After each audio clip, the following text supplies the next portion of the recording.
Hello my dear friends, कैसे हैं आप सभी। आई होप आप सभी ठीक होंगे और इसी के साथ अपने एग्ज़ाम की तैयारी कर रहे होंगे। तो आज की वीडियो में हम बात करने वाले हैं आपकी सीडीपी और पेडागोजी, ठीक है। इसके क्वेश्चंस डिस्कस करेंगे। ओके, जैसा कि मैंने आपको कहा था कि जो सीडीपी है ना, वो आपकी मोस्टली कवर हो चुकी है। बाकी जो बची हुई है वो आपकी प्रैक्टिस के थ्रू हो जाएगी, ठीक है। तो इसीलिए इसकी प्रैक्टिस स्टार्ट कर दी हमने। ये क्लास 2 है आपकी, फर्स्ट क्लास में डाल चुकी हूँ पहले। ओके, और जो स्टूडेंट नए हैं चैनल पर वो ज़रूर चैनल को सब्सक्राइब कर लेना, क्योंकि ये जो सीरीज़ है ये आपको बहुत ज़्यादा हेल्प करेगी। उसके साथ साथ आपको चैनल पे पूरा कंटेंट भी देखने को मिलेगा, ठीक है। आप पहले थ्योरीज कवर कीजिए, उसके बाद यहाँ आके आप प्रैक्टिस कीजिए। इसमें पेडागोजी भी आपको पूरी मिलेगी, जिससे बहुत ज़्यादा आपको हेल्प होने वाली है, बहुत ज़्यादा हेल्प होगी और ये बहुत इंपॉर्टेंट भी है आपके लिए, ठीक है। क्योंकि पेडागोजी तो आपको हर जगह काम आएगी। अभी आपका रीट में भी काम आएगी, ठीक है, केवीएस में भी काम आएगी, है ना, सीटेट में भी काम आएगी, तो और डीएसएसबी में, इनमें पेडागोजी ज़्यादा पूछी जाती है। तो और अब की बार तो एस्टेट में भी हम मान सकते हैं कि हाँ, पेडागोजी आपसे पूछी जाएगी। तो ये सीरीज़ बहुत आपको काम आएगी और कोशिश करूँगी कि ये डेली बेसिस पे डल पाए। ओके, उसके साथ-साथ अभी मैंने कमेंट देखा था, मोनिका का था शायद, वो कह रही थी मैम हिंदी इंग्लिश की पेडागोजी भी डाल दीजिए प्लीज़। तो मोनिका, मैंने कहा था कि उसकी ना एक मैराथन ले लेंगे, तो उसके लिए ना मैं प्रिपरेशन कर रही हूँ, ठीक है, डेली बेसिस पे। क्योंकि इतना ज़्यादा कंटेंट उसमें पेडागोजी का पेडागोजी की अगर बात करें तो इतना ज़्यादा उसका नहीं होता है, ठीक है। जितना आपके लिए रिलेवेंट है वो एक ही वीडियो में मैं कवर करवा दूँगी, डोंट वरी, अभी एग्ज़ाम में टाइम है, ठीक है। तो पेडागोजी के लिए आप बिल्कुल भी पैनिक ना हो, बहुत अच्छे से मैं आपको करवा दूँगी उसे, ठीक है। तो एक ही वीडियो में कर लेंगे, है ना? एक मैराथन सी हो जाएगी, 1-2 घंटे की जितनी भी बनेगी वो हम कवर कर लेंगे। तो उसके लिए प्रिपरेशन मैं कर रही हूँ, ठीक है? नोट्स प्रिपेयर मैं कर रही हूँ, तो उसमें थोड़ा-सा और टाइम लगेगा, 1-2 दिन का। उसके बाद जैसे ही कंप्लीट हो जाता है, और वैसे भी अगर आप अभी कर लेते हैं, तो ठीक है, फ़ायदा तो होगा आपको, बाद में आप रिवीज़न कर लेना। बट फिर भी जो अदर टॉपिक हैं, उन पे मैं ज़्यादा फ़ोकस कर रही हूँ, है ना? तो कोई बात नहीं, हो जाएगा वो भी। ओके, और उसके साथ 1-2 कमेंट्स और थे जिसमें मैंने कल आपको टीजीटी पीजीटी की स्ट्रैटेजी वीडियो शेयर की थी, तो उसमें शायद मन्नत थी जो कह रही थी कि मैम प्रीवियस ईयर भी करवा दीजिए टीजीटी पीजीटी के और इसके लिए भी स्पेशल क्लासेस स्टार्ट कीजिए। तो मन्नत, देखते हैं क्या रहेगा। तो जैसा कि मैंने बताया कि मैं एक ही वीडियो डाल पाती हूँ, कितनी ही कोशिश कर लूँ मैं कि मैं 2 वीडियो कवर करूँगी, बट हो ही नहीं पाता।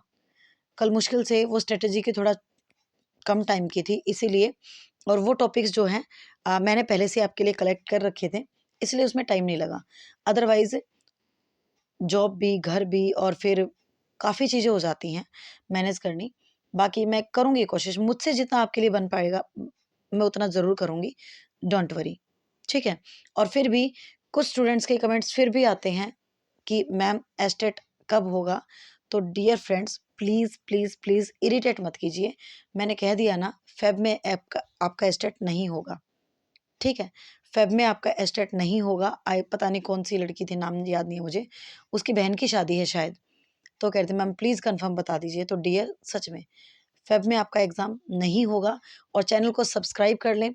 जब भी होगा, सबसे पहले आपको इसी चैनल से इन्फॉर्मेशन मिलेगी कि कब होगा, ठीक है?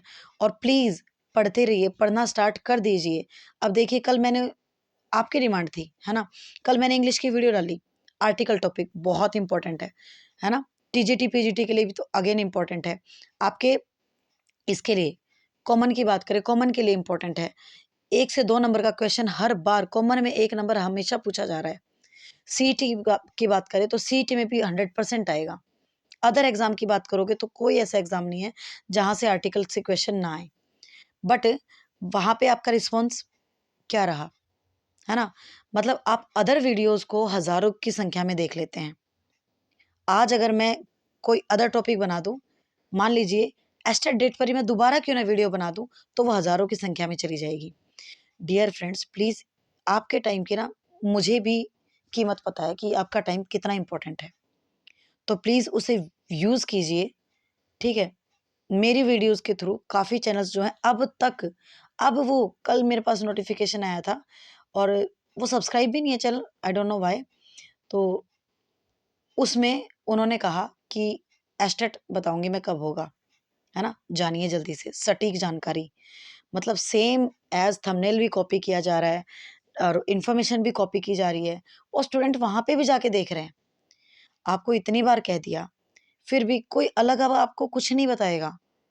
ठीक है, आप देखिए मुझे कोई फर्क नहीं पड़ता, लेकिन आपके टाइम की वैल्यू है, उस वैल्यू को आप समझिए प्लीज। इस टाइम की वैल्यू को अगर आपने नहीं समझा ना, तो फिर आप नीचे ध्यान रखना, जिस दिन हम आपका क्वेश्चन पेपर सॉल्व करेंगे आंसर की, उस दिन आप नीचे कमेंट बॉक्स में ज़रूर कहेंगे मैम आता था गलत हो गया, या फिर मैम नहीं कर पाए, मैम 1 या 2 नंबर से रह गया, मैम 1 ही नंबर से रह गया बस। आप इस तरह से कमेंट करेंगे तो प्लीज़ पढ़ लीजिए, वो वीडियो इम्पोर्टेंट है, तो जाकर वॉच कर लीजिए। जितने भी वीडियो चैनल के थ्रू आएंगी वो सारी आपके लिए बहुत ज़्यादा इम्पोर्टेंट है। ओके, मैथ के लिए और जो स्ट्रेटेजी पूछ रहे हैं ना बार बार कि मैम मैथ के लिए कौन सा रहेगा टीचर, तो मैंने जो स्ट्रेटेजी वीडियो शेयर की है उसमें मैंने आपको बताया है, मैथ्स के लिए टीचर मैंने उसमें आपको बताए थे। तो प्लीज़ ऐसे कमेंट ना करें, ठीक है, और वीडियो कैसी लगती है ये ज़रूर बताया करें, ठीक है। अब चलते हैं अपने वापस टॉपिक पर, और व्हाट्सअप चैनल ज़रूर ज्वाइन कर लीजिए, क्योंकि ये जो पीडीएफ में आपके साथ शेयर करती हूँ, ये मैं वहाँ पे शेयर करती हूँ, ठीक है। तो वहाँ से आपको क्या रहता है, आपको प्रैक्टिस करने के लिए मिल जाएगी। अब देखिए जो आर्टिकल की वीडियो मैंने बनाई, तो उसके लास्ट में मैंने ये कहा, पर मुझे पता है ना स्टूडेंट लास्ट तक जाते ही नहीं हैं। मैंने उसमें ये कहा कि अगर कंटेंट आपको, टॉपिक आपको समझ में आ गया, अगर आपको प्रैक्टिस करनी है, तो मैं उसकी भी पिक आपके साथ शेयर कर दूँगी व्हाट्सएप चैनल पे, आप कमेंट बॉक्स में बता देना। एक भी स्टूडेंट का कमेंट नहीं आया उसके रिगार्डिंग, इसका मतलब आप वहाँ तक पहुँचे ही नहीं, है ना? जब आप एग्ज़ाम डेट वाली वीडियो पर इतने कमेंट कर सकते हैं, तो फ़ॉर श्योर मैं बिल्कुल गारंटी से कहती हूँ, अगर आपने वो वीडियो लास्ट तक वॉच की होती, तो आप ज़रूर उसके लिए भी कमेंट करते। तो प्लीज़ मैं आपका भला ही चाहती हूँ, ठीक है? तो प्लीज़ पढ़ लीजिए, पढ़ लीजिए, पढ़ लीजिए, है ना? और मोटिवेट होने के लिए मुझे भी तो थोड़ा बहुत मोटिवेशन चाहिए ना, जिससे मेरा भी मन करे कि मैं आपके लिए मेहनत करूँ। भई बहुत मेहनत लगती है सच में। एक वीडियो भी आपके लिए आ रही है ना, तो उसमें बहुत मेहनत लगती है। जो लोग वीडियो बनाते हैं उन्हें पता है। जो लोग शॉर्ट्स बनाते हैं ना, शॉर्ट्स बनाते हैं, आपको तो 1 मिनट की वीडियो लगती है वो। लेकिन जो लोग शॉर्ट्स बनाते हैं ना, उन्हें भी पता है कि वो एक शॉर्ट्स कितनी देर में, कितने घंटे में तैयार किया जाता है। तो यहाँ तो पूरी आधे-आधे, पौने-पौने घंटे की वीडियो बनाई जा रही है। बहुत मेहनत लगती है आपके लिए। तो प्लीज़, और मुझे मेरे एस्टेट क्लियर हैं, तो ये नीड मुझे नहीं है, ये आपके लिए है। ठीक है ना? तो प्लीज़ पढ़ लीजिए। ओके, अब चलते हैं। और ये क्वेश्चंस सच में आपको बहुत ज़्यादा, अगर पेडागोजी आती है ना, तो बहुत सारे क्वेश्चन आपको एज़ इट इज़ हेल्प करेंगे, और इसमें आपके सीडीपी का टॉपिक भी रिवाइज़ हो रहे हैं। ओके, तो चलिए चलते हैं नेक्स्ट स्लाइड पर।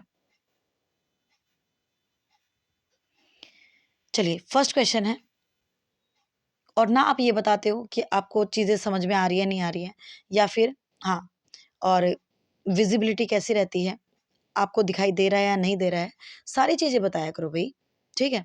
चलिए फर्स्ट क्वेश्चन है, और फुल डीपली पढ़ेंगे हम। वह कौन-सी अवस्था है जिसमें बच्चे परिवार में स्वायत्तता स्थापित करते हैं और अपने व्यक्तिगत मूल्यों एवं लक्ष्यों को परिभाषित करते हुए अपनी खुद की पहचान का निर्माण करते हैं? तो देखिए, हिंदी इंग्लिश दोनों में बात कर लेंगे, ठीक है? कोई ऐसा वर्ड लगा जहाँ इंग्लिश बतानी चाहिए तो वहाँ बता देंगे। तो देखिए, यहाँ पे आप यहीं से समझ सकते हैं खुद की पहचान। तो खुद की पहचान बच्चा कहाँ निर्माण करता है? तो वो करता है आपका, आई होप आपने आंसर चूज़ कर लिया होगा, वो करता है आपका किशोर अवस्था में, ठीक है? किशोर अवस्था में बच्चा खुद की पहचान करना स्टार्ट करता है। ओके? चलिए, आगे चलते हैं। सेकंड क्वेश्चन है आपका, पियाजे के विकासात्मक सिद्धांत के परिप्रेक्ष्य में निम्नलिखित में से कौन सा आलेख विकास को समुचित रूप से स्पष्ट करता है? तो इनमें से कौन सा डायग्राम है जो आपको पियाजे की जो थियरी है वो बिल्कुल सही स्पष्ट कर रहा है? तो देखिए, पियाजे ने स्टेजेस दी हैं, बिल्कुल दी हैं। तो क्या ये कर्व आपको स्टेजेस वाला लग रहा है ऐसे? नहीं, ना ये लग रहा है, ना ये लग रहा है। इनमें कहीं पे भी आपको स्टेजेस नज़र नहीं आ रही। स्टेजेस आपको सिर्फ ए ही ऑप्शन में नज़र आ रही है और राइट आंसर भी आपका ए ही है। ओके, थर्ड है, निम्न में से सतत एवं समग्र मूल्यांकन को लागू करने का प्रभावी तरीका क्या है? ठीक है, सीसीई की बात हो रही है यहाँ पे। ठीक है, कॉन्टिन्यूअस कॉम्प्रिहेंसिव इवैल्यूएशन, इसकी बात हो रही है यहाँ पे। देखिए, अब इसमें क्या होता है, विभिन्न तरीकों का प्रयोग करते हुए बच्चों का समय समय पर मूल्यांकन करना, या फिर साल के शुरू व अंत में मूल्यांकन करना। तो देखिए, साल के शुरू में करेंगे और अंत में करेंगे तो कंटिन्यू कहाँ हुआ? नहीं हुआ। सी है, सभी विद्यार्थियों का मूल्यांकन वस्तुनिष्ठ लिखित परीक्षा देकर उससे हो जाएगा, है ना? कॉम्प्रिहेंसिव नहीं होगा, है ना? ओवरऑल उसका मूल्यांकन इससे नहीं होगा। मूल्यांकन के लिए मानकीकृत परीक्षाओं का इस्तेमाल करना बिल्कुल गलत है ये, है ना? स्टैंडर्डाइज तो हम इस तरह से कर ही नहीं सकते और उससे करेक्ट बच्चे का मूल्यांकन हो भी नहीं सकता। तो राइट आंसर आपका क्या है? ए है। विभिन्न तरीकों का प्रयोग करते हुए बच्चों का समय समय पर हमें मूल्यांकन करना ही आपका सीसीई होता है, सतत एवं समग्र मूल्यांकन होता है। क्लियर? आई होप आपको समझ में आ गया होगा। फोर्थ क्वेश्चन है और इसमें हम 20 क्वेश्चन करेंगे। ठीक है, तो ये 20 क्वेश्चन की सीरीज है और 20 क्वेश्चन के साथ साथ आपके बाकी ऑप्शंस भी कर रहे हैं हम। तो बहुत सारे क्वेश्चंस आपके इसमें सॉल्व हो रहे हैं, ठीक है ना, अराउंड 100 के आसपास। निम्नलिखित में से कौन सा विकास का सामान्य नियम नहीं है? तो आपको विकास का नियम बताना है कौन सा नहीं है। तो देखिए, व्यक्तिगत दर से व्यक्ति विभिन्न दर से विकसित होते हैं, बिल्कुल अलग अलग रेट होता है, बिल्कुल होता है। विकास तुलनात्मक रूप से क्रमबद्ध होता है, बिल्कुल, है ना? सीक्वेंशियल होता है, बिल्कुल होता है। उसके बाद विकास धीरे धीरे होता है, ये बात भी सही है। विकास धीरे धीरे होता है, बिल्कुल होता है। विकास एक निश्चित उम्र के बाद रुक जाता है, नहीं भाई, यही आपका गलत है और पूछा ही आपसे गलत था। विकास आपका एक उम्र के बाद नहीं रुकता, ये तो आपका वोम टू टूम जाता है ना? यानी कि गर्भ से लेकर और कब्र तक आपका जो है मूल्यांकन होता है। ये आपकी किसकी है, एक उम्र के बाद रुक जाता है? तो ये तो आपकी क्या है? ग्रोथ है। ग्रोथ आपकी आप एक टाइम के बाद आपकी रुक जाती है। ठीक है, आई होप आपको क्लियर हो गया होगा। फिफ्थ क्वेश्चन कहता है आपसे, निम्न में से वह उदाहरण चुने जो आंतरिक प्रेरणा को दर्शाता है। आंतरिक प्रेरणा, ठीक है, ये मैंने बहुत अच्छे से आपको समझाया था। आंतरिक प्रेरणा और बाह्य प्रेरणा। आंतरिक प्रेरणा वो होती है जिसका रीजन अंदर होता है। बाह्य प्रेरणा वो होती है जिसका रीजन बाहर होता है। जैसे प्राइज है, कोई दंड मिल रहा है, कोई डर है, भय है, ये सारी चीजें बाहर है, एक्सटर्नल है। आंतरिक क्या है? जब आपको मन से खुशी होती है ना, मन में संतुष्टि होती है, आपको अच्छा लगता है वो काम करके, तो ये होता है आपका आंतरिक। अब देखते हैं कौन सा ऑप्शन आपका सही है। सालू कक्षा में प्रथम आने के लिए कड़ी मेहनत करती है, प्रथम आने के लिए, एक्सटर्नल है। रीना अपना प्रोजेक्ट कार्य पूरा करती है ताकि उसे प्रथम स्थान, अगेन एक्सटर्नल है। रानी सजा से बचने के लिए, पनिशमेंट से बचने के लिए, एक्सटर्नल है। उर्मिला अपने प्रोजेक्ट पर शोध करती है क्योंकि इस विषय में उसकी रुचि है, उसका इंटरेस्ट है। उसका इंटरेस्ट आपका इंटरनल होता है। तो राइट आंसर क्या हो जाएगा आपका? राइट आंसर आपका डी हो जाएगा। क्लियर? आई होप आपको क्लियर हो गया होगा। सिक्स्थ क्वेश्चन आपसे कहता है, निम्न में से कौन से कक्षा कक्षीय प्रावधान एक विद्यार्थी जिसकी दृष्टि कम है के अनुसार उपयुक्त समायोजन है? अब एक बच्चा है जो ठीक से देख नहीं पाता, है ना, उसकी दृष्टि कम है, ठीक से देख नहीं पाता, कम देख पाता है, तो उसके लिए क्या चीज ठीक रहेगी? प्रकाश के साथ आवर्धक लेंस का प्रावधान करना, ये तो बात ठीक है। ब्लैक बोर्ड के कार्य को मौखिक व्याख्यान द्वारा प्रशिष्ट करना, ये बात भी ठीक है ना? आगे देखते हैं। और थर्ड कह रहा है आपसे, बहुत से दृश्य प्रस्तुतिकरण देना। अब देखिए, बच्चे को देखने ही में ही प्रॉब्लम है और उसको आप देखने वाली ही चीजें बता रहे हैं, तो ये तो गलत हो जाएगा। है ना, थर्ड तो होगा नहीं। फोर्थ देखते हैं, काम पूरा करने के लिए अतिरिक्त समय देना, ये बात भी ठीक है। जब उसको देखने में प्रॉब्लम है, कम देख पाता है, तो उसको टाइम हमें ज़्यादा देना चाहिए, ये बात भी ठीक है। तो यानी कि फर्स्ट, सेकंड और फोर्थ ये ऑप्शन हमारे ठीक हैं। अब चूज करना है हमें कहाँ है ये ऑप्शन। तो देखिए इसमें तो फर्स्ट नहीं है, या फिर आप देख सकते हैं कि थर्ड जहाँ है वो ऑप्शन आपका नहीं होगा। तो थर्ड इसमें ये नहीं होगा, सी में थर्ड है ये नहीं होगा, इसमें थर्ड नहीं है लेकिन इसमें सेकंड भी तो नहीं है, तो ये भी नहीं होगा। राइट आंसर आपका क्या हो जाएगा? राइट आंसर आपका डी हो जाएगा। ओके। और इसी तरह से आपको एग्जाम में भी अपने क्वेश्चन सॉल्व करने हैं, आपको एंड तक उस क्वेश्चन को देखना है ना। कई बार हम एंड मिस कर देते हैं कि हाँ यही लग रहा है हमें, तो जैसे हमें यहाँ देखा था, हाँ फर्स्ट भी है फोर्थ भी है ना, और इसी को डन कर दो, हमें आगे भी चेक करना है, ठीक है ना। तो इस तरह से आपको एग्जाम में भी सॉल्व करने हैं। छात्राओं से लैंगिक भेदभाव का प्रतिकूल प्रभाव निम्नलिखित में से किस पर पड़ता है? छात्राओं से लैंगिक भेदभाव का प्रतिकूल, तो अपोजिट पूछ रहा है, अपोजिट किस पर पड़ेगा? ठीक है, भेदभाव का असर किस पर पड़ता है? तो उनके सामाजिक उत्थान पर पड़ता है, बिल्कुल पड़ता है, सोशल पर, ठीक है। सामाजिक दृष्टिकोण पर बिल्कुल पड़ता है, उनके शैक्षणिक विकास पर, इस पर भी पड़ता है, यानी कि 1 पे भी पड़ेगा, 2 पे भी पड़ेगा, 3 पे भी पड़ेगा, यानी कि सभी पर पड़ेगा। तो राइट आंसर आपका क्या हो जाएगा? डी हो जाएगा। 8th क्वेश्चन हम देखें, अगर एक समावेशी कक्षा के संदर्भ में कौन सा कथन सही है? समावेशी कक्षा के संदर्भ में कौन सा कथन सही है? ठीक है, इंक्लूसिव क्लासरूम की बात हो रही है, तो वहाँ पे कौन सा सही है?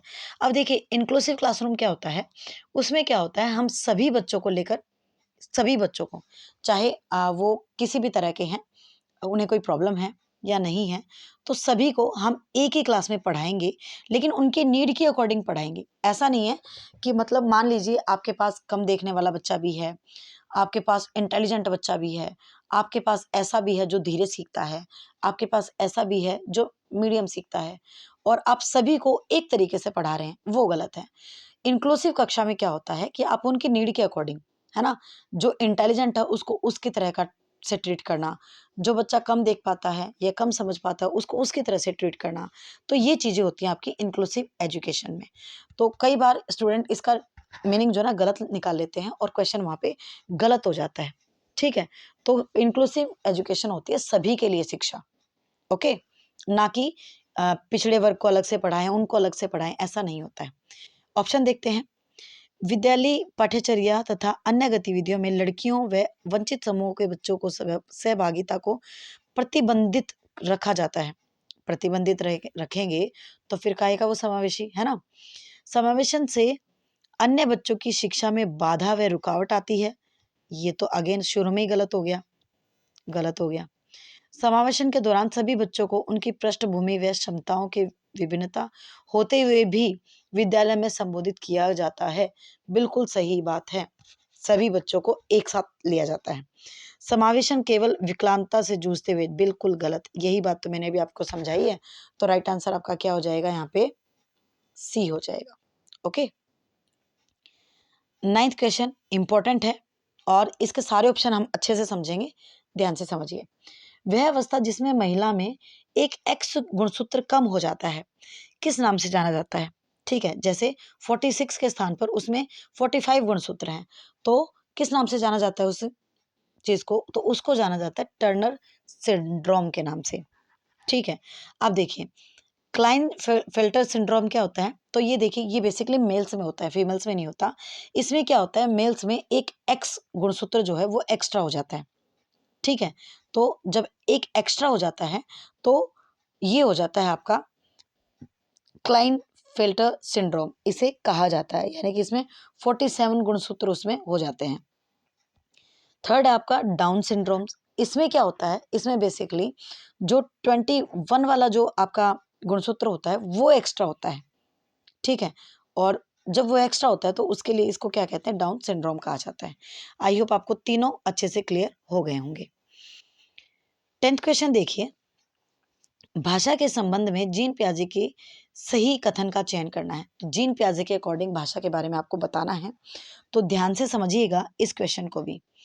तो भाषा विचार की अंतर्गत अंतर्वस्तु का निर्धारण करती है, बिल्कुल सही बात है ना। यही तो प्याजे कहते हैं। तो फर्स्ट बिल्कुल सही है। प्राक संक्रिय अवस्था में बालक अहम केंद्रित भाषा का प्रयोग करता है। ठीक है, तो बिल्कुल ये बात भी बिल्कुल सही है। प्राक संक्रिय अवस्था होती है बेसिकली आपकी प्री कन्वेंशन स्टेज, तो उसमें जो है प्याजे ने कहा है कि उसको अहम केंद्रित भाषा कहा जाता है, और जबकि वाइगोत्स्की इसको कहते हैं आपकी प्राइवेट स्पीच। ठीक है, तो ये तो इसको यही कहते हैं, अहम केंद्रित स्पीच ही कहा जाता है इसको। ठीक है, तो फर्स्ट और सेकंड दोनों सही है। थर्ड आपका औपचारिक क्रियावस्था में बालक की भाषा आत्म केंद्रित होती है, ऐसा नहीं है। पहले अधिगम फिर भाषा, बिल्कुल ये बात भी ऐसा नहीं है। तो राइट आंसर होगा आपका फर्स्ट और सेकंड, और फर्स्ट और सेकंड आपका किस ऑप्शन में है? पहली ऑप्शन में हमें दिखाई दे रहा है, तो राइट आंसर आपका फर्स्ट हो जाएगा।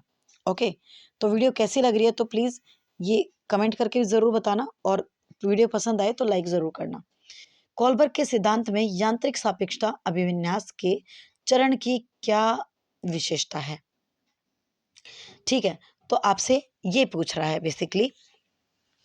ओके, तो इसमें देखें, तो ये आपकी बेसिकली अगर हम बात करें तो कोहलबर्ग की ये सेकंड लेवल की फोर्थ स्टेज है।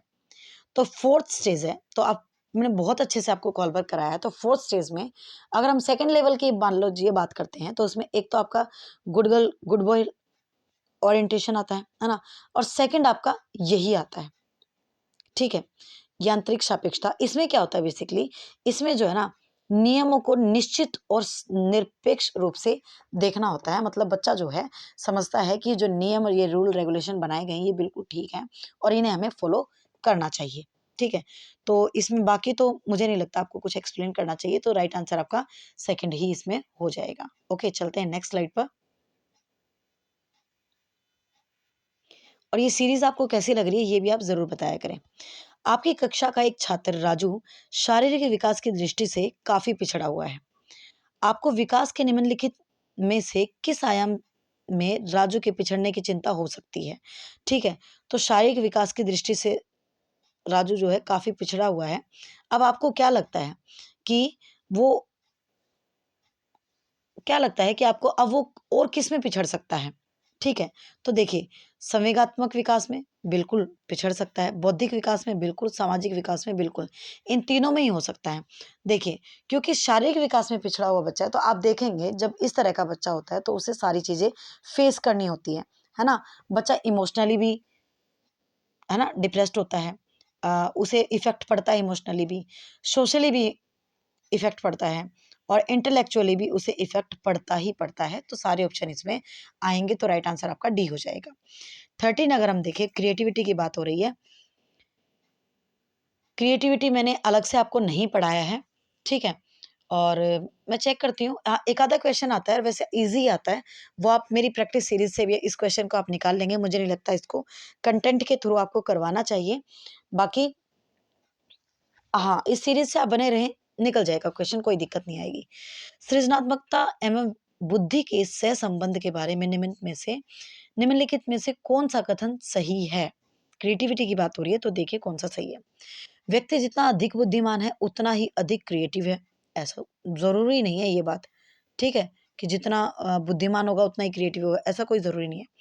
बुद्धि परीक्षणों द्वारा सृजनात्मक का सही मापन हो सकता है, ऐसा भी हम नहीं कह सकते कि बिल्कुल 100% उस तरह से वो सही होगा। सृजनात्मकता होने के लिए प्राय औसत बुद्धि से अधिक बुद्धि होनी चाहिए। हाँ, ये बात हम कह सकते हैं कि क्रिएटिविटी होने के लिए थोड़ा-सा आपका औसत से जो है ना, थोड़ी-सी एक्स्ट्रा आप में बुद्धि जो है वो होनी चाहिए। बुद्धि परीक्षणों एवं सृजनात्मकता के परीक्षणों की विषय वस्तु में कोई अंतर नहीं होता, ये तो बिल्कुल ही गलत है ना? तो राइट आंसर आपका सी हो जाएगा। 14th क्वेश्चन आपसे कहता है, व्यक्तिगत विभिन्नताओं से संबंधित निम्न में से कौन-सा सही है?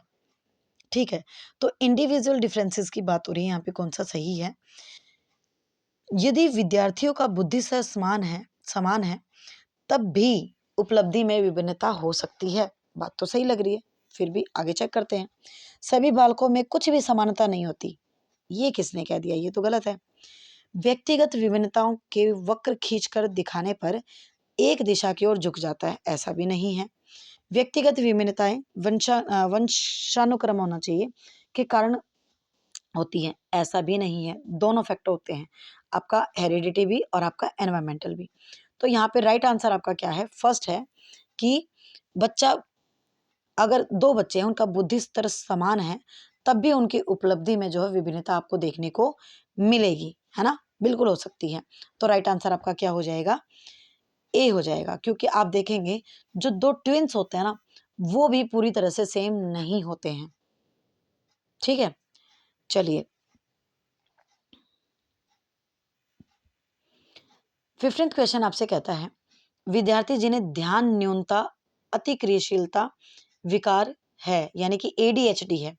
अब एडीएचडी की फुल फॉर्म भी आपसे पूछी गई है एग्जाम में, तो आप इसे या तो नोट कर लीजिए, नोट करेंगे तो भला होगा आपका, है ना? और लर्न कर सकते हैं तो लर्न कर लीजिए। A4 होता है आपका अटेंशन, D4 होता है डेफिसिट, H4 होता है आपका हाइपर एक्टिव और आपका D होता है डिसऑर्डर। ठीक है, तो ये होता है आपका, तो ये इम्पोर्टेंट है, आपका पूछा भी गया है एक दो बार, तो इसे आप लर्न कर लीजिए। इसमें बेसिकली क्या होता है, बच्चा जो है वो अपना ध्यान एक जगह केंद्रित नहीं कर पाता है। मतलब अगर आप देखेंगे, आपने एग्जाम्पल देखे हों, किसका एग्जाम्पल लूँ, अभी तो कोई एग्जाम्पल भी ऐसा दिमाग में नहीं आ रहा है, तो वो बच्चे ना टिक कर नहीं बैठ सकते, 2 मिनट से ज़्यादा वो बच्चे बैठेंगे नहीं टिक कर, थोड़ी देर बैठेंगे और फिर से ऐसा लगेगा उछलना कूदना कुछ भी करना, इस तरह की हरकतें। क्लास में भी कई बार इस तरह के बच्चे आपको देखने को मिल सकते हैं यदि आप स्कूल में पढ़ाते हैं तो, है ना? तो अब देखिए आगे क्वेश्चन क्या कह रहा है वो समझते हैं। वे ऐसे सुनियोजित उपागम जिसमें दृश्यिक एवं श्रवणिक विकर्षण को कम किया जाता है से लाभान्वित होते हैं। बिल्कुल। अब इसमें क्या होता है, इन्हें ऐसी चीजें दिखाई जाती हैं जिसमें बच्चा जो है अपने ध्यान को केंद्रित कर सके। मतलब जितनी चीजें वो देखेगा, आप मान लीजिए उसके सामने आप ऐसी अट्रैक्टिव चीज चलाएंगे, आप उसे कोई वीडियो दिखा रहे हैं, ऑडियो वीडियो दोनों ही, तो उसमें क्या होगा कि उसको जो है ना वो इफेक्ट डालेगी, उसका ध्यान जो है एक जगह केंद्रित होने की कोशिश करेगा। ठीक है, वो खुद भी कोशिश करेगा उसका ध्यान एक जगह केंद्रित हो पाए। तो असर्शन तो ठीक है, रीजन देखते हैं। विद्यार्थी जिन्हें एडीएचडी है उनकी ध्यान कर पाने की अवधि कम होती है, वह उनका ध्यान आसानी से भंग हो जाता है। ये बात भी बिल्कुल ठीक है, तो यानी कि ए और बी दोनों ठीक है और ये इसकी सही व्याख्या करता है, तो ए ऑप्शन हमारा राइट हो जाएगा। 16th क्वेश्चन आपसे कहता है, बाल विकास का कौन सा क्षेत्र बच्चों के व्यक्तित्व के भावात्मक घटक से संबंधित है, जैसे कि व्यक्तियों वस्तुओं व उसके आसपास के प्रति बच्चों की भावनाएं अलग ही आपको दिखाई दे रहा है, तो ये कौन से क्षेत्र में आएगा, तो ये आएगा आपका संवेगात्मक में, इमोशनल में। ठीक है, 17th क्वेश्चन आपसे कहता है, शिक्षकों को माध्यमिक कक्षाओं के विद्यार्थियों को अपने संवेगों को व्यक्त करने के लिए शब्दावली देनी चाहिए, वह उन्हें प्रोत्साहित करना चाहिए कि वे अपनी अनुभूतियों के बारे में अपनी डायरी में लिखें। बात तो सही है ना? बच्चे अपने इमोशंस को अपनी डायरी में नोट करेंगे तो ठीक ही रहेगा ना उनके लिए। रीजन क्या है, विद्यार्थियों को संवेग पहचानने और उससे अभिव्यक्त करने की में मदद करने से संवेगों को स्वयं नियमित करने को बढ़ावा मिलता है। बिल्कुल सही बात है, जब बच्चे अपने इमोशंस को पहचानेंगे तो उनसे उन्हें बेनिफिट होगा। ओके, अब ये कह क्या रहा है, आगे ये पूछ रहा है, अच्छा तो दोनों ही बात सही थी, है ना? बिल्कुल दोनों ही बात सही थी, तो ए ऑप्शन राइट हो जाएगा आपका, दोनों बात सही है और आर ए की सही व्याख्या करता है। इस तरह के क्वेश्चन आपके सीटेट में बहुत ज़्यादा पूछे जाते हैं, केवीएस में भी पूछे जाते हैं और डीएसएसबी में भी भर भर के पूछे जाते हैं और केवीएस मैंने बोल ही दिया, एनवीएस में भी। तो ये सीरीज बहुत इंपॉर्टेंट है आपके लिए। जो अध्यापक अध्यापिका अपने विद्यार्थियों की त्रुटियों में, उनकी गलतियों में सुधार करना चाहते हैं, तो कौन सा जो है सही रास्ता रहेगा उनके लिए? उसे अपने विद्यार्थियों की प्रत्येक त्रुटि का संशोधन करना चाहिए, इसके लिए चाहे उसे विद्यालय में देर तक बैठना पड़े। ये कौन सी बात हुई भाई, ये तो गलत है। उसे बार बार की जाने वाली सामान्य त्रुटियों का अधिक संशोधन करना चाहिए, ऐसा भी कुछ नहीं है। उसे उन त्रुटियों का संशोधन करना चाहिए जो सामान्यतः अर्थ व अवबोधनात्मक में हस्तक्षेप करता हो। ठीक है, तो बेसिकली अगर हम बात करें जो बच्चे का, उसे इंटेलेक्चुअल यानी कि नॉन कॉग्निटिव तरीके से भी उसको डिस्टर्ब करता हो, ठीक है, और मीनिंग में भी उसको प्रॉब्लम क्रिएट करता हो, तो बिल्कुल ऐसे त्रुटियों को तो आपको ज़रूर संशोधन करना चाहिए, ये बात ठीक है। बाकी डी ऑप्शन देख लेते हैं। अगर त्रुटि संशोधन प्रक्रिया बच्चों को क्षुब्ध करती है तो उसे उनका संशोधन नहीं करना चाहिए। क्षुब्ध होता है आपका बेसिकली डिस्टर्ब। अब गलतियां उसको डिस्टर्ब कर रही हैं तो संशोधन नहीं करना चाहिए, ये कौन सी बात हुई? ये तो गलत है। तो राइट आंसर आपका क्या हो गया? राइट आंसर आपका सी हो गया। ठीक है, तो राइट आंसर आपका क्या हो गया? सी हो गया कि ऐसी गलतियां जो बच्चे को अगर हम बात करें उसको क्या था, हाँ, मीनिंग क्रिएट करने में प्रॉब्लम कर रही है ना, और उसको नॉन कॉग्निटिव तरीके से भी प्रॉब्लम कर रही है, तो ये तो उसे संशोधन करना चाहिए, ठीक करना चाहिए। निम्न में से 19 क्वेश्चन और सेकंड लास्ट क्वेश्चन, निम्न में से कौन सा कथन सामाजिक रचनात्मक कक्षा कक्ष में मूल्यांकन को चिन्हित करता है? ठीक है, सामाजिक रचनात्मक, ध्यान से सुनिएगा, सामाजिक भी और रचनात्मक कक्षा कक्ष में। ठीक है, मूल्यांकन को विद्यार्थियों में डर व तनाव पैदा करना चाहिए। हद कर दी भाई, ऐसा थोड़ी होगा। मूल्यांकन में विविध प्रकार के तरीके जैसे पोर्टफोलियो, कक्षागत अंतरक्रियाएं शामिल होनी चाहिए, ये बात तो सही है। बाकी सी ऑप्शन देखते हैं। मूल्यांकन बच्चों की जानकारी के प्रयास स्मरण की क्षमता को बढ़ाने के लिए, मतलब बच्चा रटने पे फोकस करे, ऐसा तो हम बिल्कुल भी नहीं चाहेंगे। मूल्यांकन को केवल बच्ची क्या नहीं जानती पर केंद्रित होना चाहिए के बजाय इसे इसके कि बच्ची क्या जानती है, तो इससे ज़्यादा इम्पोर्टेंट है हमारा बी ऑप्शन। ठीक है, बच्चे के मूल्यांकन में ये सारी एक्टिविटीज जो है शामिल होनी चाहिए, तो बी ऑप्शन हमारा राइट रहेगा। लास्ट क्वेश्चन, निम्नलिखित में से कौन सा विकास का सिद्धांत नहीं है? तो देखिए, विकास एक क्रम अनुसार होने की वाली प्रक्रिया है, बात तो सही है। विकास की कोई विशिष्ट दिशा नहीं होती है, ये किसने कहा? बिल्कुल दिशा होती है ना, बिल्कुल होती है। कुछ हद तक विकास की भविष्यवाणी की जा सकती है, बिल्कुल प्रिडिक्टेबल है। विकास आनुवंशिक और पर्यावरण, बिल्कुल एनवायरमेंटल भी और हेरिडिटिकल भी, दोनों तरह से जो है रिलेट करता है, बिल्कुल सही बात है, उनका प्रोडक्ट है, बिल्कुल सही बात है। तो यहाँ पे राइट आंसर आपका क्या हो जाएगा? नहीं पूछा था और सेकंड ही नहीं है, तो राइट आंसर आपका बी हो जाएगा। तो यहीं पे हमारी सीरीज जो है ये खत्म होती है, सीरीज बोल रही मैं, क्वेश्चंस हमारे खत्म होते हैं। तो कैसी लगी आपको ये सीरीज, जरूर मुझे बताइएगा। ठीक है, और बहुत अच्छे क्वेश्चंस थे, इसमें आपका कंटेंट भी कवर हो रहा है और इसमें आपकी पेडागोजी भी कवर हो रही है और इसमें आपको किस तरह से क्वेश्चन अटेम्प्ट करना है मैंने ये भी बताया है। ठीक है, तो मिलते हैं नेक्स्ट वीडियो में। वीडियो कैसी लगी ये ज़रूर बताइएगा। ओके, चलिए, thank you, bye, take care and good night also.